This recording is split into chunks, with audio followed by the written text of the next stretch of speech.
Diego Herrera.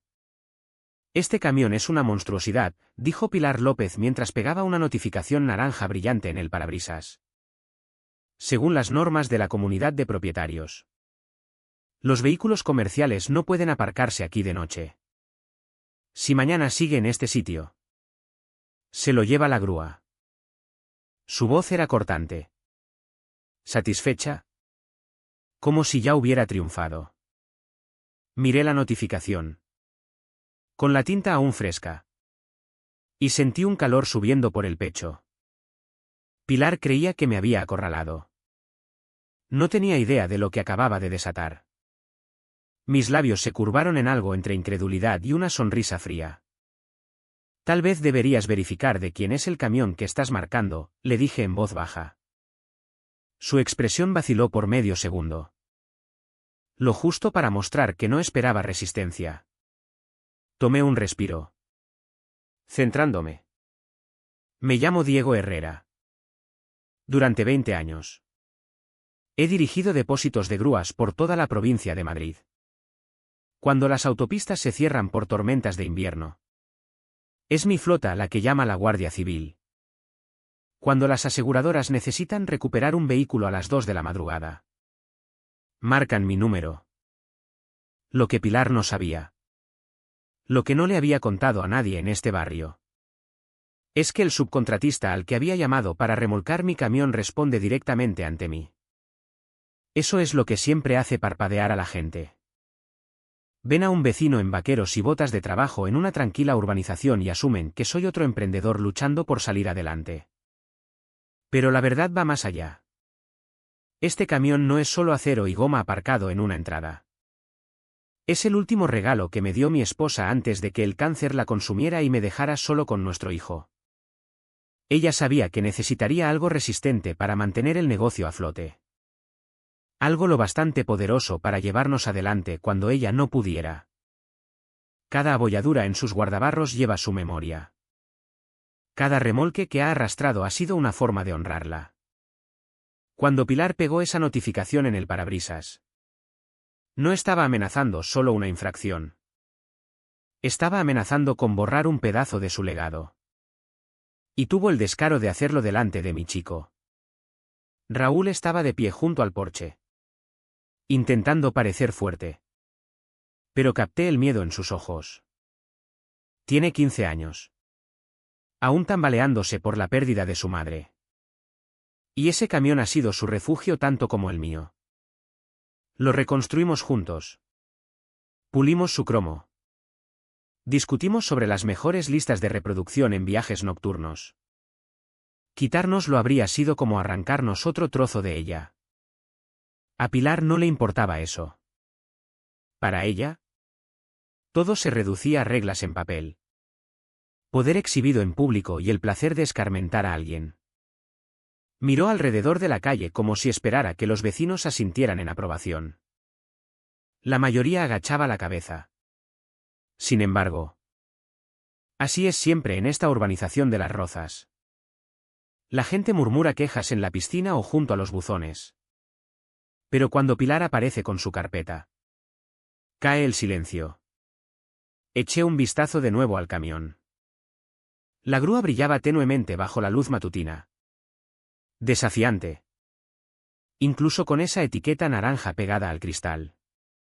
Pilar pensaba que me había arrinconado con estatutos y fanfarronería. Lo que no se daba cuenta era que había pasado media vida estudiando contratos. Cláusulas de responsabilidad y letra pequeña de seguros. Sabía cuán frágil podía ser la posición de una comunidad de propietarios cuando actuaban sin la debida autoridad. Y al dejar esa etiqueta, acababa de salirse de los límites. No dije nada de eso en voz alta. Aún no. La dejé creer que había ganado. Eso es lo que pasa con las personas que prosperan con la intimidación. Revelan sus debilidades cuando creen que nadie puede detenerlas. Pilar se alejó pavoneándose hacia su coche, con los tacones repiqueteando contra el asfalto. Y la observé marchar con una calma que no había sentido en meses. Porque bajo el escozor de su arrogancia, bajo la preocupación en la mirada de Raúl, Sabía algo que ella ignoraba. Pensaba que esto era un simple orden de remolque.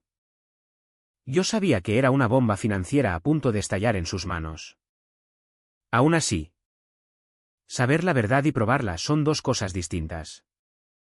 A la mañana siguiente, bajé hasta la zona de la piscina comunitaria, donde la comunidad pegaba sus avisos para que todos los vieran.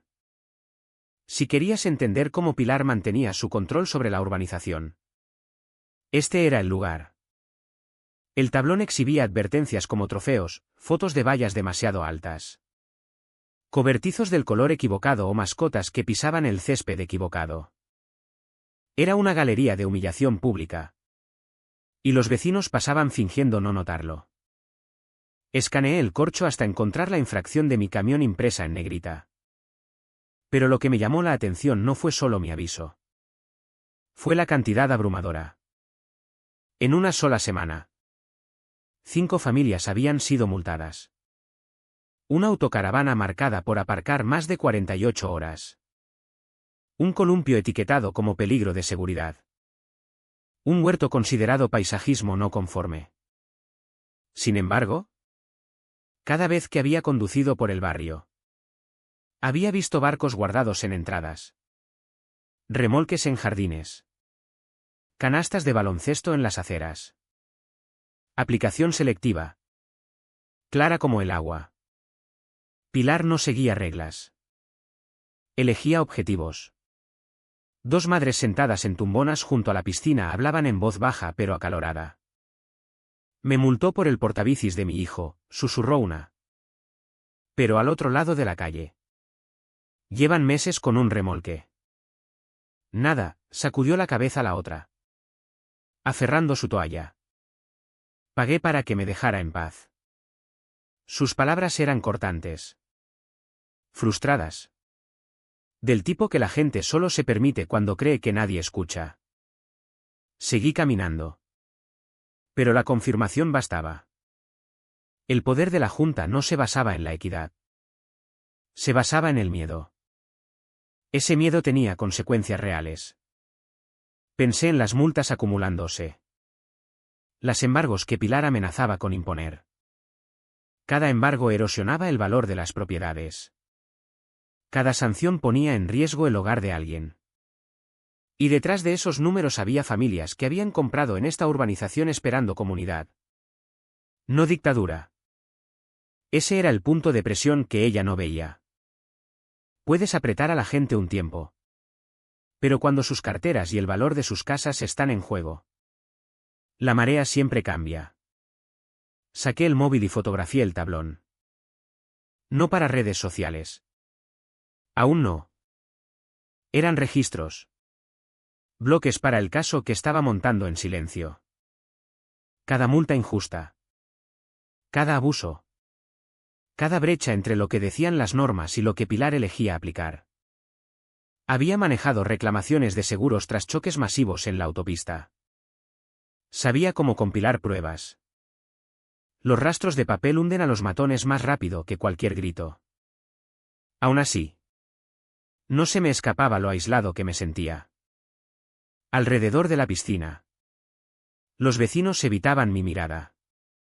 Un par de padres apresuraban a sus hijos, alejándolos como si la notificación de mi camión fuera contagiosa.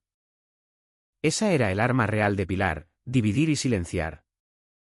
Elegía a un residente a la vez. Los presionaba hasta que cedían. Luego usaba su miedo como prueba de control. Era la misma táctica que había visto en disputas de seguros. El primer reclamante se rinde. Los demás siguen. A menos que alguien trace una línea. Guardé el teléfono en el bolsillo y dejé la mano en la barandilla. Con el sol cayendo sobre el agua abajo. Mi esposa adoraba esta piscina en verano. Solía arrastrar a Raúl después de días largos, dejándolo chapotear mientras ella leía desde una tumbona. Casi podía ver su sonrisa reflejada en el agua. Oír el eco de su risa. Ese recuerdo endureció mi determinación. La comunidad no amenazaba solo un camión. Socavaba el barrio en el que ella había creído cuando compramos aquí. ¿Y si Pilar pensaba que podía intimidarme al silencio?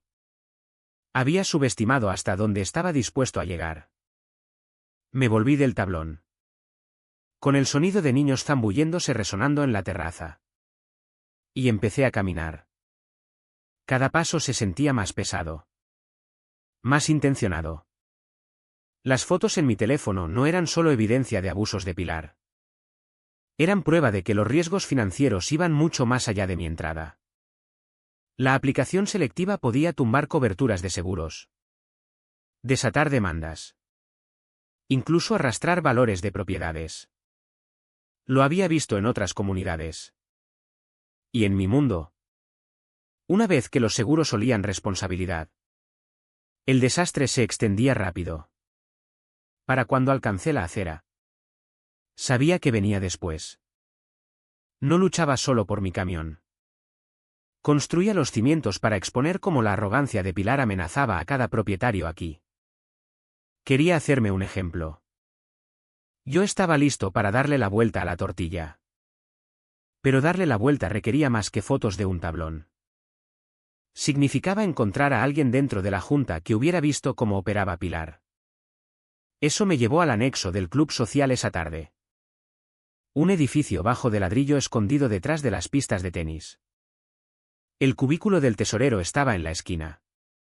Justo pasada la fotocopiadora. Y vi a Manuel Blanco encorvado sobre un montón de libros contables. Manuel no era como Pilar, donde ella se pavoneaba. Él se encogía. Su camisa siempre un poco arrugada. Su corbata ligeramente floja. Como si quisiera fundirse con el fondo. Cuando entré, se tensó. Hombros encogidos. Manos cerradas alrededor de una grapadora como si pudiera anclarlo. Sus ojos subieron. Luego bajaron. Negándose a encontrarse con los míos más de un segundo. No necesitaba que hablara. Su cuerpo contaba la historia. Cada vez que salía el nombre de Pilar en conversación. La mandíbula de Manuel se movía. Moliendo palabras invisibles que nunca dejaba escapar. Cuando pasaba páginas en el libro. Sus dedos temblaban lo justo para hacer crujir el papel más de lo debido. Y cuando le pregunté algo inofensivo. Semana dura. Río una vez.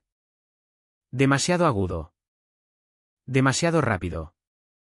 Luego apretó los labios como si hubiera revelado demasiado. La verdad estaba escrita en su silencio. Manuel sabía que Pilar se pasaba. También sabía que denunciarla lo convertiría en el próximo objetivo. Ese tipo de miedo no vive en palabras. Vive en hombros encorvados. Ojos esquivos y la forma en que un hombre agarra suministros de oficina como salvavidas. Me apoyé en la pared del cubículo. Casual. Dejándole ver que no venía a forzarlo. Estuve en la piscina hoy, dije. Voz baja. Parece que las multas se amontonan. Su bolígrafo se detuvo a media raya. No me miró. Pero la pausa se alargó lo suficiente para confirmar lo que sospechaba. Cargaba con un conocimiento más pesado que el libro frente a él. Esa pausa era oro. En mi mundo, la vacilación suele significar oportunidad. En autopistas. Es la fracción de segundo antes de un choque en cadena. Aquí. Era la grieta en la armadura de Pilar. Manuel podría no levantarse en una reunión aún. Pero su incomodidad me decía que había algo valioso por cavar. Noté la carpeta en su escritorio. Medio cubierta por un informe presupuestario. La página superior llevaba la letra afilada de Pilar. Directivas sobre aumentar la visibilidad de las ejecuciones. No necesitaba leer más. Había visto cómo empujaba su agenda. El lenguaje corporal de Manuel confirmaba lo que implicaba el papel. Había impuesto esta política sin consenso. Y él estaba atascado cargando el peso. Mi teléfono vibró en el bolsillo. Pero lo ignoré. En cambio, dejé que el silencio perdurara. Dándole espacio para moverse en su silla o hablar. No eligió ninguna. Solo tragó saliva. Su nuez subiendo y bajando. Ojos fijos en números que probablemente ni veía. Eso era todo lo que necesitaba por ahora. Su silencio no era debilidad. Era una semilla. Lo había visto antes en negociaciones. La persona que no habla contra la injusticia aún es a menudo la que al final la rompe. Pilar contaba con su complacencia. Yo contaba con su conciencia. Me aparté de la pared del cubículo, dejando que mis pasos resonaran deliberadamente en el suelo. Cuídate. Manuel, dije. Voz firme. Su agarre en la grapadora se aflojó una fracción. Luego se apretó de nuevo. Como si no pudiera decidir si aferrarse o soltar. Esa indecisión era más ruidosa que cualquier confesión. Saliendo del anexo. La luz tardía se inclinaba sobre las pistas de tenis, proyectando sombras largas. Pensé en cómo Pilar había desfilado alrededor de mi camión como un trofeo, convencida de humillarme. Pero la humillación corta en ambos sentidos. Y las manos inquietas de Manuel Blanco me decían que no tenía su junta tan bien atada como pensaba.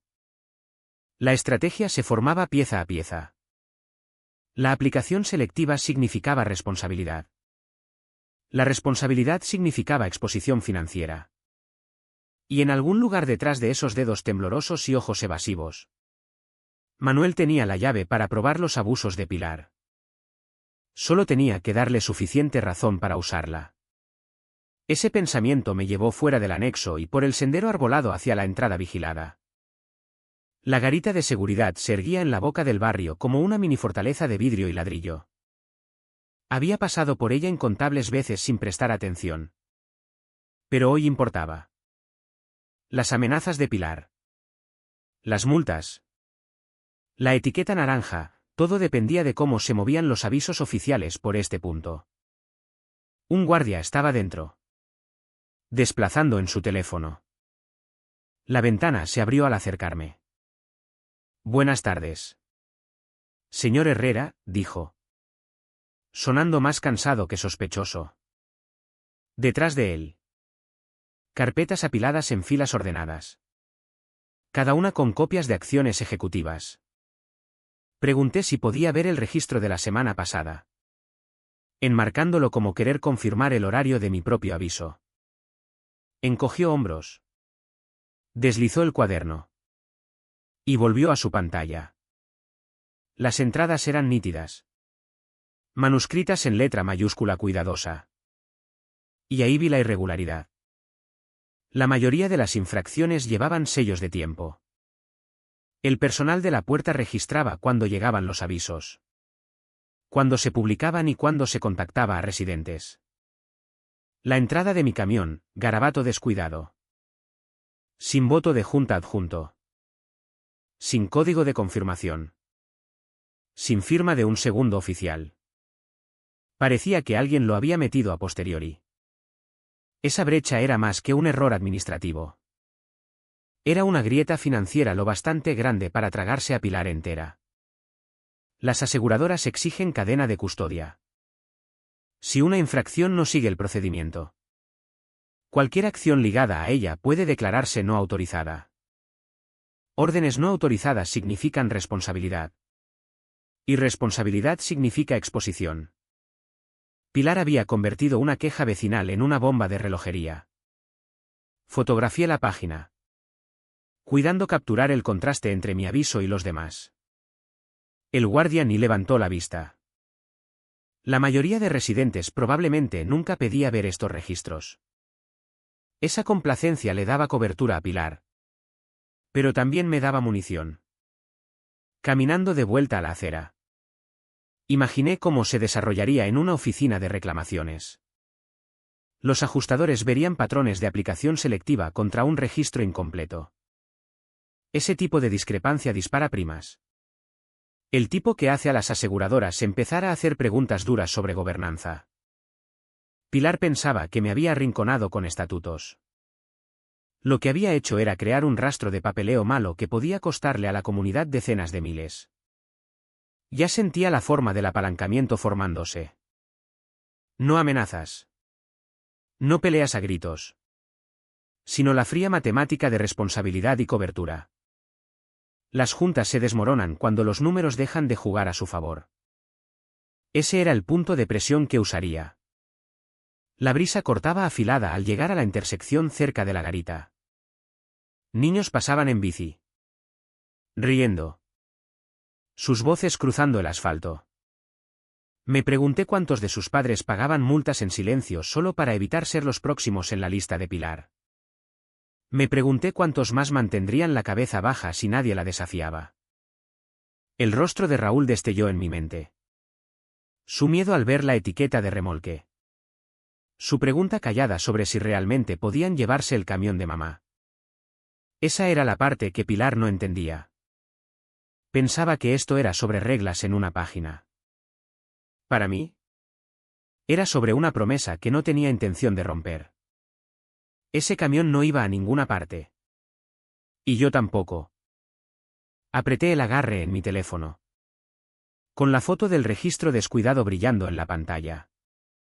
Esto no era solo prueba de descuido. Era prueba de abuso. Pilar quería intimidarme a la obediencia. Lo que había hecho en cambio era darme evidencia de que su ejecución era defectuosa en su núcleo. La estrategia aún se desplegaba pieza a pieza. Pero ahora tenía algo tangible. El riesgo financiero ya no era hipotético. Si intentaba forzar un remolque por este proceso, expondría a la comunidad a una demanda por incumplimiento de contrato y escrutinio de seguros. Y una vez que los números empezaran a sangrar rojo, los vecinos que se habían callado finalmente prestarían atención. Miré atrás a la garita. Su ventana reflejando el sol de la tarde. El guardia dentro sorbía su café. Ajeno a que acababa de ayudarme a encontrar la primera grieta en la muralla de Pilar. La lucha estaba lejos de terminar. Pero ahora sabía exactamente dónde empujar. Con la foto de ese registro descuidado guardada en mi teléfono. Conduje al otro lado de la ciudad hasta el ayuntamiento. El escritorio de cumplimiento de aparcamiento estaba metido en un pasillo gris detrás de urbanismo. Un lugar que la mayoría evita a menos que luche contra una multa. Para mí, era el terreno perfecto para confirmar lo que ya sospechaba. Pilar había actuado sin verificar los procedimientos municipales. La funcionaria detrás del mostrador. Una mujer de mediana edad con gafas gruesas. Revisó mis documentos con un suspiro cansado. Sí. Para remolques en comunidades privadas. Se necesita aprobación municipal si involucra vías públicas, dijo. Hojeando un manual. Y aquí falta el sello de verificación. Sin él, cualquier orden es inválida. Sus palabras eran el clavo que necesitaba. No solo para mi camión, sino para exponer cómo Pilar había expuesto a toda la comunidad a riesgos. Si sus órdenes no seguían el protocolo local, cualquier acción legal podía rebotar contra la Junta, atrayendo auditorías y posibles sanciones del ayuntamiento. Era el tipo de error que multiplica costos, abogados, revisiones, incluso compensaciones si alguien demandaba por daños. Regresé a casa con esa confirmación impresa, agregándola a mi carpeta creciente. Pero sabía que la exposición financiera necesitaba números concretos. Llamé a un viejo contacto. Un analista de seguros que había manejado casos similares. Le envié los detalles, el registro incompleto, las multas selectivas, la falta de votos. Su respuesta llegó esa noche: esto podría disparar primas en un 30 a 50%. Si hay demandas, la Junta podría enfrentar gastos personales si el seguro no cubre negligencia. Esos números eran dinamita. No especulación, sino proyecciones basadas en precedentes españoles. Comunidades en Barcelona y Valencia habían caído por abusos similares. Conjuntas disueltas y propiedades depreciadas. Pilar no solo amenazaba mi camión, ponía en jaque la estabilidad financiera de todos. Con eso, el plan se solidificaba. No atacaría con rabia. Golpearía con hechos y cifras. El lenguaje que transforma miedo en acción colectiva. Al día siguiente. Llevé la carpeta a un café local donde algunos vecinos se reunían. No forcé conversaciones. Solo dejé copias en la mesa común. Uno por uno. Las tomaron. Ojearon. Y las expresiones cambiaron de curiosidad a indignación. Esto nos afecta a todos, murmuró un padre de familia. Si las primas suben, ¿quién paga? Las semillas estaban plantadas. Pilar contaba con aislamiento. Yo construía puentes con evidencia. Por la tarde.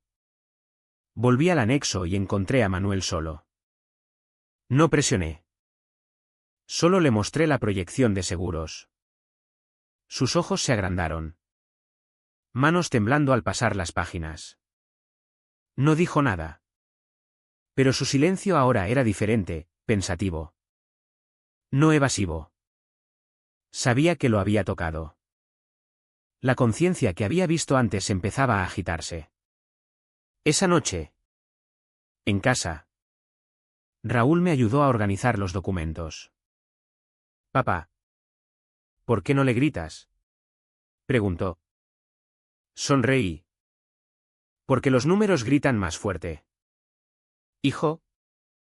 Y duran más. Él asintió. Entendiendo a su manera. El camión seguía en la entrada. Un recordatorio silencioso de por qué luchaba. Pilar había empezado esto como un capricho de poder. Yo lo terminaría como una lección de responsabilidad. La presión se acumulaba. Y pronto estallaría. La presión se acumulaba. Y pronto estallaría. Al amanecer. Llevé los documentos al bufete de un abogado especializado en derecho inmobiliario español. El despacho olía a café y papel viejo. Con estanterías llenas de códigos civiles. El letrado. Un hombre canoso con acento andaluz. Revisó mi carpeta con cejas fruncidas. Esto es oro puro, dijo al fin. Aplicación selectiva viola la ley de propiedad horizontal. Sin votos registrados. Las acciones son nulas. Y con exposición a seguros. Podrías demandar por daños morales. Sus palabras confirmaban todo. No solo podía detener el remolque, podía forzar una revisión completa de la Junta. Si presionaba, Pilar enfrentaría responsabilidad personal. Sin el escudo de la comunidad. Pero no buscaba ruina.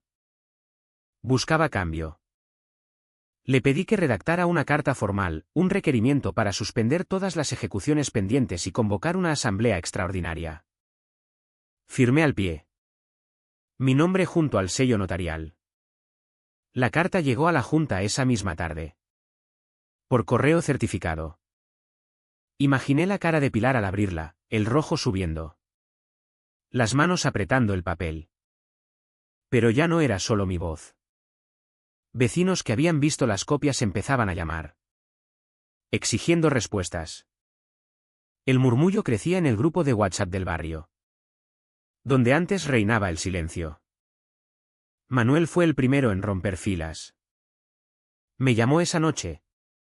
Voz temblorosa pero decidida. No hay actas de ese voto, confesó. Pilar lo impuso sola. Dijo que era urgente. Su admisión era el eslabón faltante. Le pedí que lo pusiera por escrito. Anónimo si quería. Accedió. Enviando un email al día siguiente. Ahora tenía testimonio interno. Con eso. Expandí la red. Contacté a más residentes multados injustamente. Recolectando declaraciones. Una viuda multada por su jardín. Un joven por su moto. Sus historias tejían un patrón, favoritismo. Intimidación.